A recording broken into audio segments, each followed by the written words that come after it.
গফরগাঁওয়ে ব্রহ্মপুত্রে নৌকা ডুবে মাদ্রাসা ছাত্রী শাপলার মৃত্যু, নিখোঁজ 2 শিশু শিক্ষার্থী। বিস্তারিত দেখুন আশরাফ আলী ফারুকের প্রতিবেদনে।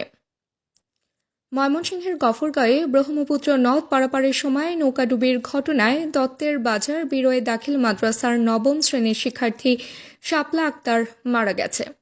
একই ঘটনায় নিখোঁজ রয়েছে ওই মাদ্রাসার 1ম শ্রেণীর 2 শিক্ষার্থী আরিফ ও জুবাইর। মঙ্গলবার সকাল 9টার দিকে উপজেলার পাগলা থানাধীন দত্তের বাজার ইউনিটের পুডির ঘাট এলাকায় এ মর্মান্তিক দুর্ঘটনা ঘটে। নিহত শাপলা আক্তার কিশোরগঞ্জ জেলার পাকুন্দিয়া উপজেলার চর আলগি গ্রামের মাইনুদ্দিনের কন্যা। তিনি দত্তের বাজার বিরোয়ে দাখিল মাদ্রাসার 9ম শ্রেণীর শিক্ষার্থী ছিলেন।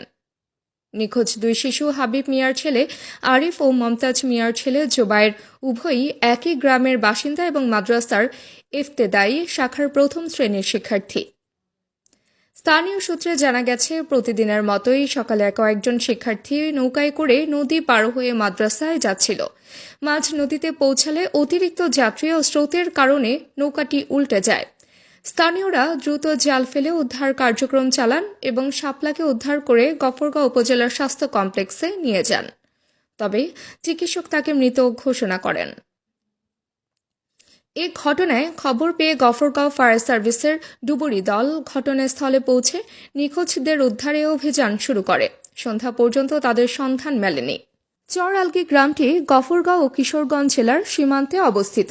এলাকাটি চারদিক থেকে ব্রহ্মপুত্র নদে ঘেরা হওয়ায় নৌকা ছাড়া যাতায়াতের কোনো বিকল্প নেই। দীর্ঘদিন ধরে একটি সেতুর দাবি জানিয়ে এলেও মেলেনি কোনো বাস্তবায়ন। ফলে প্রতিনিয়ত ঝুঁকি নিয়ে নদী পার হচ্ছেন শিক্ষার্থীসহ গ্রামবাসীরা।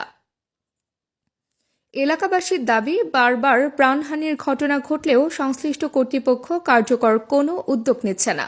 তারা দ্রুত সেতু নির্মাণ ও নিরাপদ যোগাযোগ ব্যবস্থা গড়ে তোলার দাবি জানিয়েছেন। স্থানীয় প্রশাসনের পক্ষ থেকে জানানো হয়েছে, নিখোঁজদের উদ্ধারে অভিযান অব্যাহত রয়েছে এবং বিষয়টি গুরুত্ব দিয়ে দেখা হচ্ছে। আপনারা দেখছেন সমকালের কণ্ঠ। প্রতি মুহূর্তের খবর পেতে চোখ রাখুন সমকালের কণ্ঠে।